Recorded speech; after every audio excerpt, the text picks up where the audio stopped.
Hello there, fellow humans. Thanks for tuning in today. I'm Jaska Jost, and this is Interview with You. Today, not yet with you, today with Monika Guillemin Weiglová. Monika is a psychotherapist certified in the Gabor Maté's compassionate inquiry approach and practicing a holistic way of trauma healing. She comes to talk about the relationships from the professional point of view and explains how important is the connection of the body, spirit, and mind and how to achieve it, at least at times. Also about what your parents did to you and how it is not their fault, and much more. So, let's go.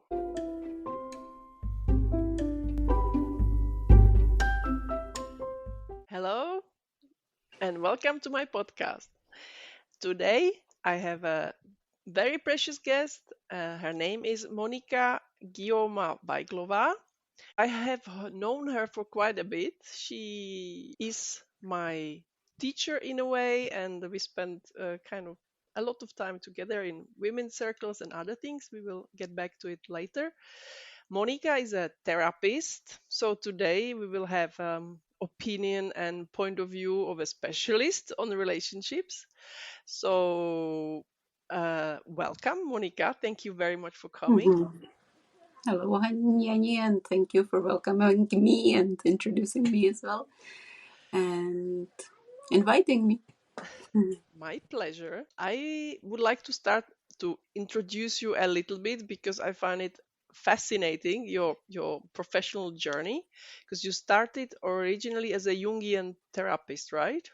I started as psychologist, like studying psychology in university, and after I did 5 years of katatim imaginative psychotherapy, which is like based on Jungian psychology. But I know that you also keep educating yourself, keep growing, keep expanding. Also, what I find like not really a traditional psychotherapy, because I know you do yoga, you kind of I really love it how you put together all different things. And for me as a client, I really love it that it's not just, oh, I read a book about chakras, so I know everything, but I know that you are educated, you are a really proven therapist, but at the same time, you also include chakras and stuff like this.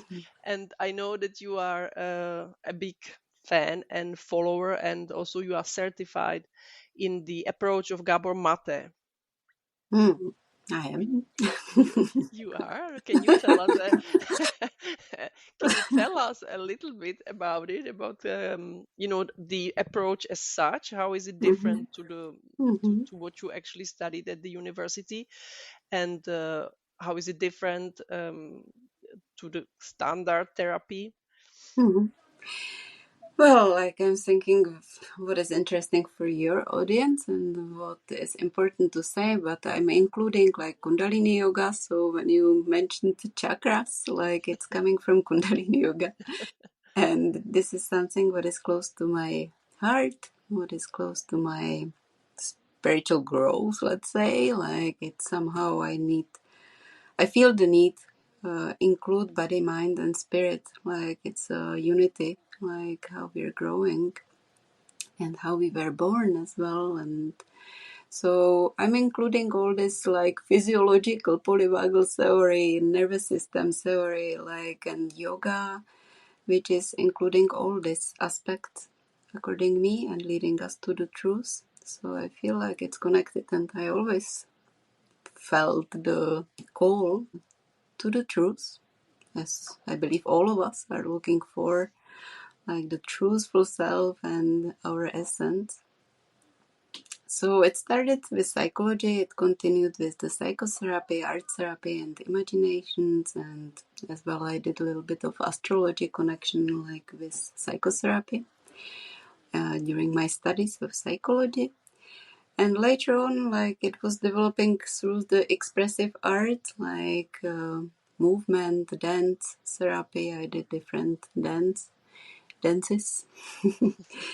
And I was called into following body because I believe body is bringing the truth, body is the unconscious manifested in our life. And so many of the psychotherapists and us as psychologists are a lot in head and working with the mind and following concepts, patterns. And I feel like what is crucial is getting back to the roots, getting back to our body. It's And true I'm open to this. that, in fact, now in retrospective, I think you were the first person who actually injected in my head the idea that I should connect with my body, like, because Mm. you know, I think the best that many people, and maybe we could say everybody, at least in the Western society, is completely disconnected from their bodies, that we kind of detach, and it's a shame. And so thanks to you, I can now connect better with my body and work on it. And so this is also a big part of the approach of Gabor Mate, right? Hmm. Hmm. Because the disconnection is the survival, like how we survived in our childhood, and the disconnection from our body was somehow important for us because through our adaptations and coping mechanisms, like we survived the disconnect from our origin, like attachment person who wasn't available to be there, fully attuned to us, fully attuned to our emotions and following our body sensations, our inner wisdom.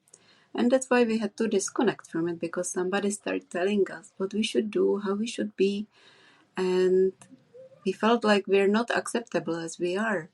Mm. And we disconnected from the inner wisdom, from the unity of the three brains what we have in our body. And it's not just the brain like in our head, but it's as well brain around our heart and brain in our intestines. So this unity of those three brains is something what is very important to stay in contact with our instincts and with our intuition. Yeah, and to trust it also. I feel Compass. that this is important, to Mm. find your way back into your, as you say, like core or Mm. your original Mm. setting. But also, so the original setting, let's call it this way, was when we were little children, and then we most of the time lose touch with it. So When how? we were born as like the little seed in us, like was the original light, and we were like clear and tabula rasa, and there was no coping mechanism, there was no adaptation yet. Because it And was not necessary. But then, okay, so if you give an example, let's say, for, so that everybody understands, what is an example of what can happen in, like, to the little child, that they get disconnected from their mhm, clear essence? mhm. So basically, when you come and you are not wanted baby, you're not expected baby, and you are in the womb, and you start feeling the stress of the mother that she doesn't want you. Mm. And there is already like part of you is the essence, the light which never disappears, the like the sparkle which brought you here. But there is as well like this part already from from the fear and from the stress from the mother transmitting to you, and you feel like you're not wanted already in the womb. And there it might start already this kind of adaptation that like accepting, okay, there is something wrong with me. Okay. And this is something where we might start disconnecting already from this essence, from the light. Let's say that I was a wanted baby, I was told. Mm-hmm. Mm-hmm. But still, in adulthood, I was disconnected. So why? Mm-hmm. Tell me Mm-hmm. why. Mm-hmm. It's for each of us, it's a little bit different story, obviously, because we have different roots and our families have different roots and our ancestors, but all of us are the children of parents after the war, and there was the strong survival mode, and it's more important than thriving. Paying attention to our needs and emotional needs. And this is part of the children development, like to fulfill the emotional needs, what they have to be seen and accepted as they are. And there was not capacity from most of parents like to see children that way. And they were taught different way to treat children, like when they cry, or like how it was about breastfeeding and stories about picking up kids or not picking up kids when they cry from the bed, and separation after the birth, and really start even the preparation for birth. The important to be connected, emotionally connected, attuned to the baby.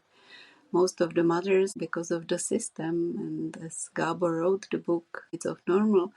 What is normal is totally abnormal. It's totally disconnected from nature. So mothers who are expecting babies are like loaded with stress and working all the time, and they are not attuned to the baby anymore, and they are fearful of the giving birth, and it's like totally disconnected from nature. Even the birth conditions, it's getting much better and wonderful, like that we're following the nature a little bit more now, but it was not like that. For example, for us, for our Yeah. generation, when we were born, we were separated from our mothers most of the time, breastfed like every 3 hours, not Yeah, on the when you schedule, ask yeah. for it. Not Yeah, when we need it, but when it was exactly. suitable for others. So this is something that then There was the translates. authority. It's Mhm, not suitable for others. I feel like it was really the authority of the doctors. Like they say, like this is the mm, right way. And you know how communists were in Czech Republic, for mm, example. We have to follow the authority. mm, And this is the traumatization. And we are following blindly, like somebody order, and not our wisdom, inner wisdom. And this is the disconnection. So when people were disconnected and our parents were disconnected, they couldn't follow the intuition and the inner wisdom what they have. So they followed some rules, mm, and we were like not able to be listened, to be seen as we are, as what we need, like. mm, And it starts with the breastfeeding, it starts with the sleep, with the connection, to be close to the heart of the mother, to be held, to be mm, attuned.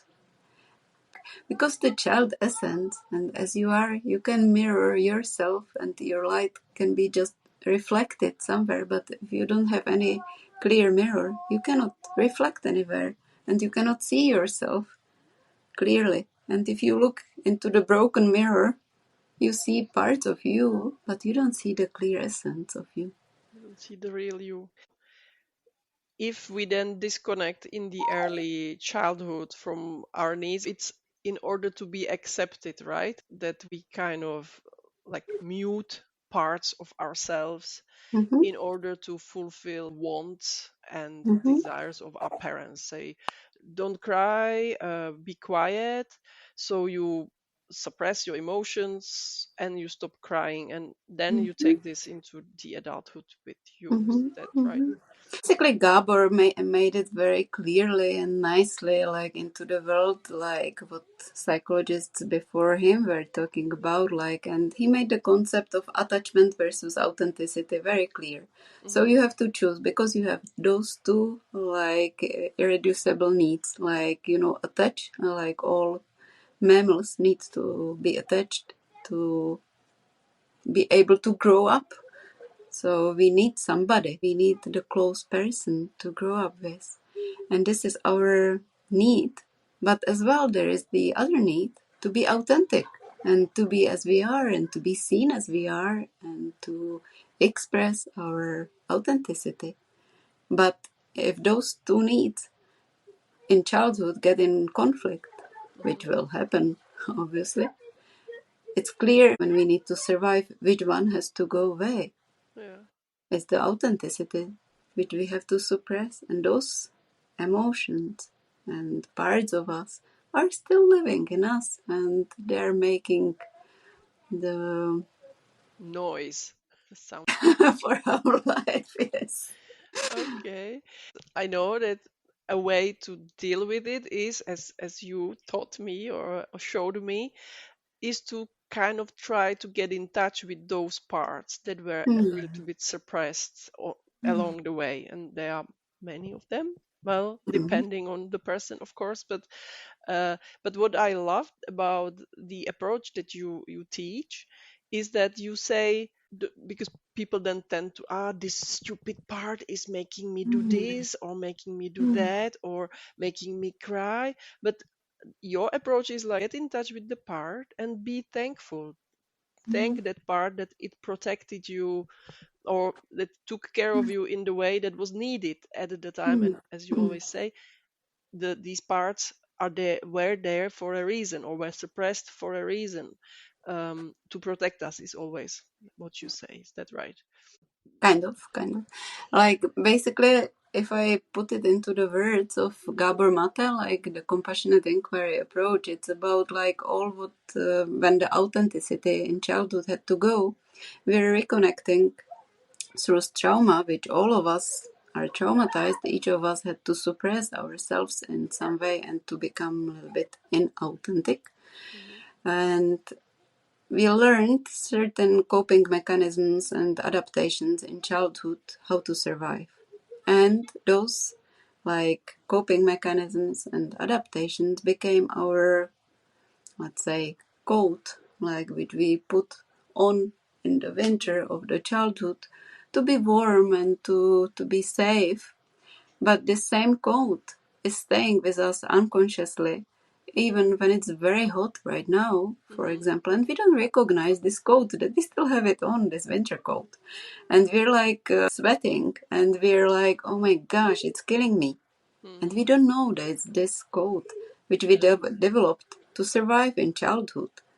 And you can And take it now, off, in fact. yeah, we don't know. And now we can kind of compassionately getting know what is it? Hmm. What is it like this mosaic of this, the patchwork of this coat made of? Hmm. Which parts are creating it and what are they protecting? And what the child that time really needed? What kind of attuned parent was missing there? And how can I be the attuned parent? And basically now we want our adult self, like our wisdom self, to Okay. be the ideal parent for the child, like what we needed as a children, to become for those hidden exile parts, to come there and save them, bring them up from the past to the present, to the safety, like to the safe place, let's say, and give them what they needed. See the protection as the companion, as somebody who was like serving us. But right now it's maybe time to rest a bit, and we can talk to those parts and be thankful, as you said.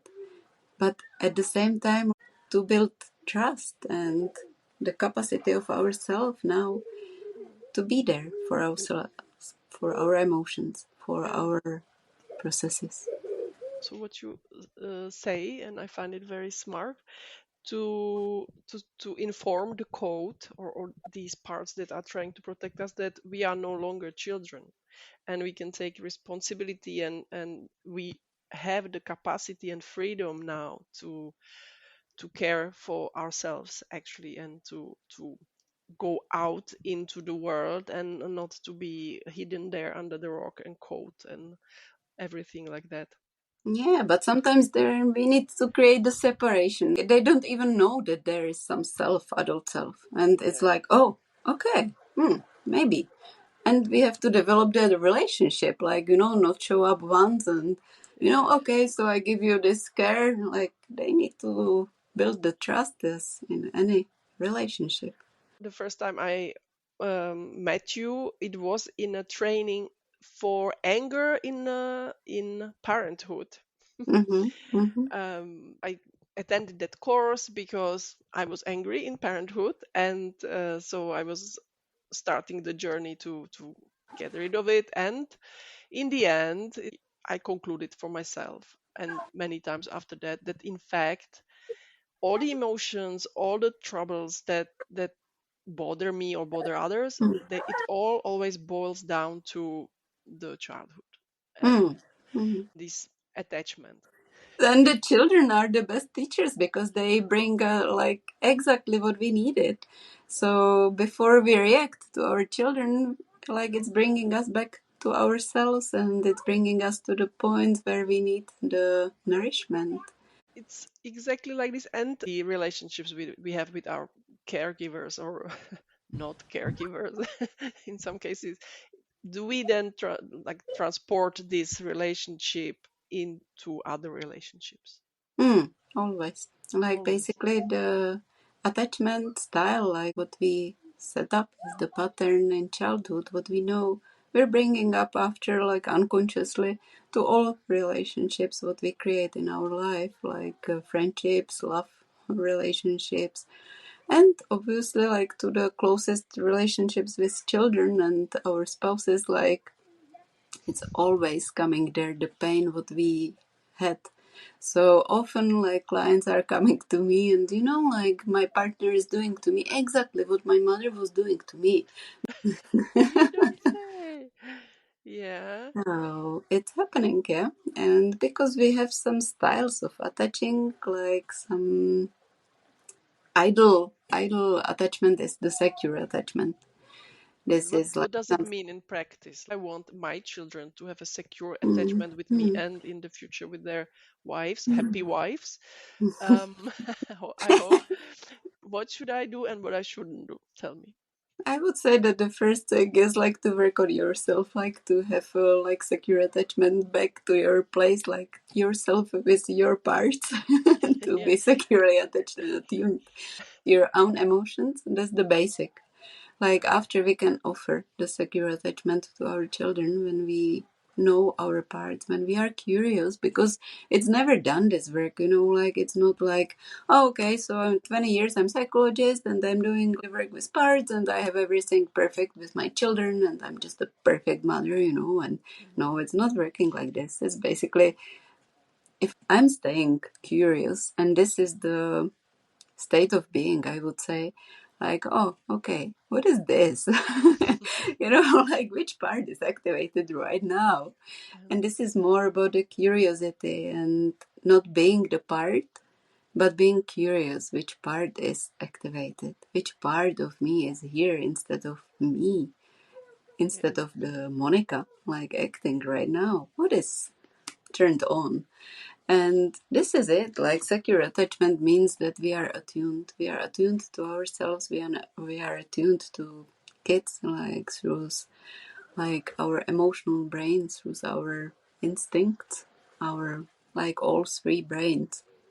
Mm, And it's not going through just the rational head. mm, Like, yeah, I'm giving you everything, like mm, all this education, the time I'm spending with you, because I have homeschoolers, so I can say, like, all the time I'm with mm, them. But physical time doesn't mean much. Like, if we are on the computers or phones phones. and they don't have the eye contact, this is the most important to be emotionally there. And for example, when my dad passed away 2 years ago, like there was not easy time for me and it's not easy time for me, and I felt like how I'm not emotionally available for Mm-hmm. my children. Like there was a lot of things, and I would say it's happening in general, like in life. This grief and loss, it's happening in our life in cycles, because this is what the loss of authenticity is. Like there is the loss of the relationship, there is Mm-hmm. the loss of safety. So whenever we shout at our children and whenever they are not feeling safe, this is already the loss. And there is part of the authenticity when the fear is coming from the caring person. Like when I'm fearful of this same person who is taking care of me, this is it. Okay. There is the gap. And if we don't make it better, like, hey, I'm sorry, like I got like this authentic as well. And we have to close, like the conflict and talk about it. Yeah, But if we make it like, let's go, and we never yeah. talk back about that, that's the thing. Like, obviously, we're not perfect. I feel our childhood maybe was a bit similar because it was at about the same time and at the same place. And I feel I've been thinking a lot about like if my parents would be able to say sorry for some stuff, not like now. I mean, now whatever, I have you to take care of me, but more then this is what I try to do with my kids. If I really it was too much and I shout or whatever, I'm not nice to them, then I say I'm sorry. And I think that this like repairing a little bit the relationship or trying to explain, so yeah, it was, you were all talking at the same time at me and it Hmm. was too much, so I'm sorry, I exploded. That I think if my parents did it for me when I was a child, it would make a lot of difference. This is how I Hmm. feel, how Hmm. my inner child, all my inner children feel this way. So Hmm. Hmm. that's what I find important. And what other, like, what, so you said the uh, Secure attachment. secure attachment Hmm. is the ideal, and then there are also other ones which are not ideal. So how do they work? Hmm. The unsecure is like the avoidant, that we're emotionally avoiding, stand in the not available for the child. Okay. Like there is nobody to be attuned. So after in adulthood, like it's somebody in the partnership who is not there, basically not offering emotional connection. And that's what you know from childhood as well, like from this kind of avoidant, unsecure attachment. Another is disorganized. It's called like sugar and like hitting, Yeah. like the you, Inconsistent. inconsistent. Yeah, Yeah. super nice. Like usually narcissistic Mm-hmm. features are like this. Like super harsh, and they don't remember after, like this Mm-hmm. anger, rage, and they're like asking you if you want pancakes right after that Mm-hmm. they shout at you. So it's like this disorganized attachment, and after there is this anxious, ambivalent, insecure, resistant. Usually the anxious one, who is like saying yes to everything to be accepted, So is people connecting, pleaser. people pleaser, is connected with the avoidant one. So this is very often in couples. One is the avoidant, emotionally avoiding, like I don't want to be involved because it's Yeah. dangerous to be emotionally Mm-hmm. connected and trust. I don't know how it is. And the second one is the anxious one, who is like, oh, I do anything for you, like Yeah. just Yeah. to be accepted.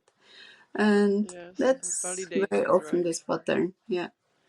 This is then how it shows up in the relationships. And then if the anxious one would say, okay, I've had enough, I'm finishing this, then the distant one would show the interest for a little bit, right? It's very often this way, basically without getting consciously know what happened to us, like how Mm-hmm. it was in our childhood, and what we needed as a children. The curiosity, I would say, is the cure for everything, because when you are curious about your parts, what is like awaken in the relationship with your partner, with your children, and you go and mindfully pay attention to your body and Mm-hmm. start like working on this sensations through yoga, movement, dance, getting know your nervous system, how you react, when these reactions are, when these emotions are awakened, what is happening, and okay, so this part is activated, what this part is protecting, and what happened, and what needs my attention, and the work with inner child after.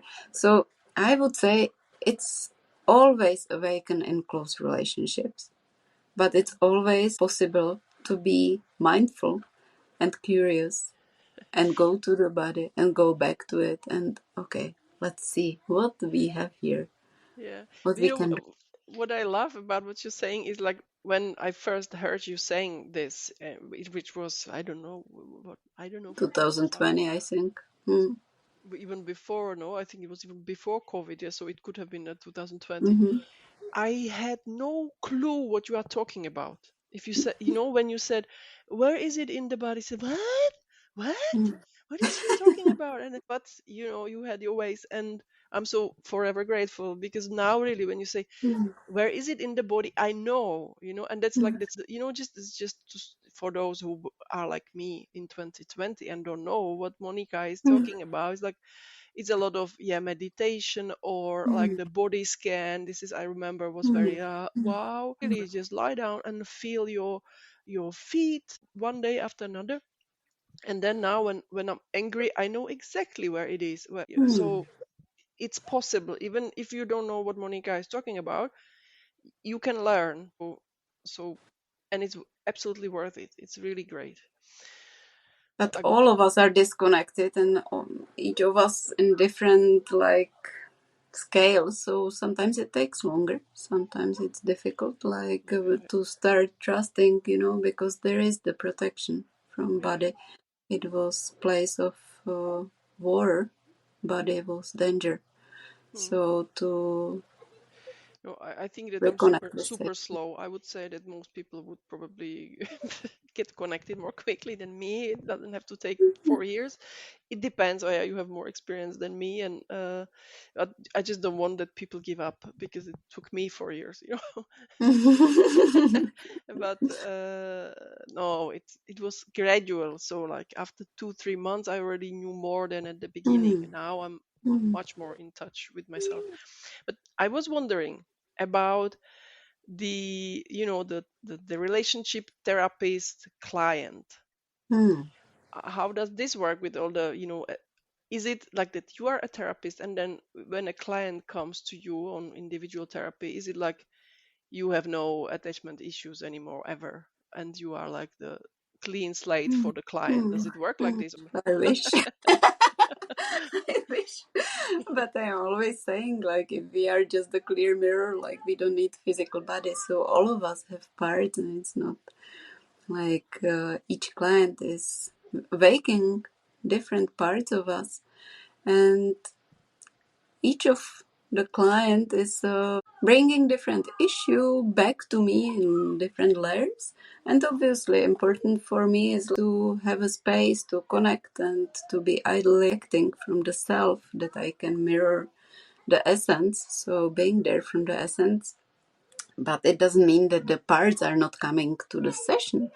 And the thing is to keep the state of mind of what I was talking about, to be curious what is awakening inside of me and what is present. And after each session, to recapitulate which parts were present from myself, with this client, and to give them the validation and give them the acceptance and wish them well. Re-traumatizing is to say I don't feel this and I'm doing. This is the trauma, that we don't feel. And be free to feel is the opposite of trauma. So that's the constant work in our life and in therapy. And the client is coming to create the idle attachment what they were missing in childhood. So the therapist ideally should be the one who is attuned, who is there to be curious what is awakened in him and what is happening, and to see clearly the client without his agenda. So to be careful to not have the agenda and to be aware what is happening and act from the self, as we're teaching clients, as is idle with our children, as is idle with our partners, to be aware. It's not easy, I imagine, but I think it's very good to have a therapist who is aware of all these risks. And to have therapist who is aware of body, what is happening always, not in the head, who is not coming I have solution for everything, No. but being connected. The Basically body remembers everything, Yes. because our preverbal memories and all from prenatal is saved in our nervous system. and it's wired in us, like in our tissues. And that's why I'm doing the therapeutic yoga, trauma conscious yoga, and I feel like this is the way to work. I'm connecting the parts work, and I love it, with somatic work, like with dance and movement. All is connected on And some you level. never run from yourself. Yeah. No, that's for sure. That's for sure. Um, okay. Is there anything else you would like to say as a message to the listeners from a therapist or from you as a person, from one of your parts, from all your parts? Maybe like to, when you're looking for therapists, like to keep your intuition open and to be like really that you find human at the first place, who is like, it doesn't have to be the first person who suits you. And it's normal to say like, okay, we try, but there is not the mutual connection. And it's okay to say no and to learn during the life saying no, and to accept like our inner voice and the wisdom of the trauma is the thing where we're going. The wisdom of the trauma. It sounds a bit like Gabor Maté. Yeah, Surprisingly. surprisingly, but Gabor put everything together, because I was studying before with Daniel Siegel and all this parts work, and he put it everything together for me, like what I felt like. So that I was teaching the unconscious parenting courses and all these things, and it felt like all this mindfulness approach and Buddhism and somatic work, somatic psychology, polyvagal nervous system theory, and all this just got all together with his approach. So yes, I'm grateful for this. So another message is read Gabor Maté. He has a lot to say, that's for sure. Yeah, And it's and very interesting. And he has lots of also experience, like his childhood was also very moving. So that's definitely. yeah. And he knows how to present it to the world. I believe that it's time for him, like that he changed the paradigm of trauma a lot. He helped to change the paradigm. That trauma is not what happened to us, but trauma is what happened inside of us and how it's wired, like And what whenever didn't something, happen also, right? and what didn't happen, what we needed and it not wasn't there. It's simplified from him, but it's something what is very compassionate. As he is like as person very open and authentic, and I believe it's the language like which most of people like can understand, and it's very Yeah. nicely put. On that note, thank you very much, Monika, for your time and for your Hmm. trouble. It was lovely to talk to you. Thank you. Thank you for inviting me and talking to me. My pleasure. Bye. Bye.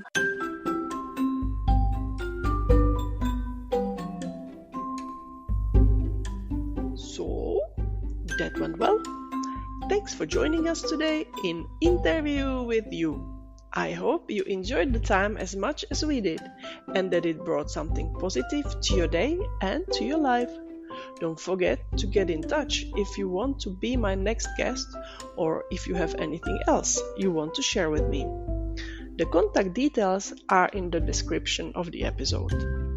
There is a link to a Facebook post where you can share your thoughts and all the contacts. Do not hesitate to follow the Interview with You Facebook page or me on Instagram at Joost Jaska. Remember, both Jaska and Joost are spelled with J's. The European quacks, right? Anyway, go ahead and follow my social media so that you do not miss anything exciting. I look forward to hearing from you and to possibly having the next interview with you.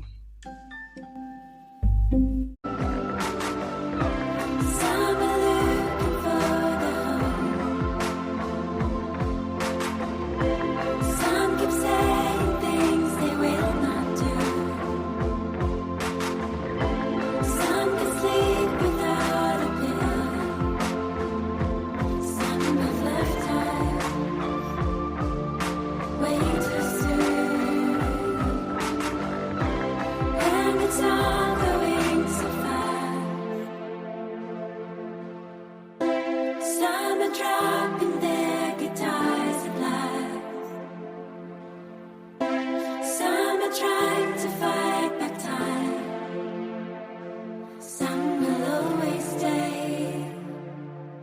Dream.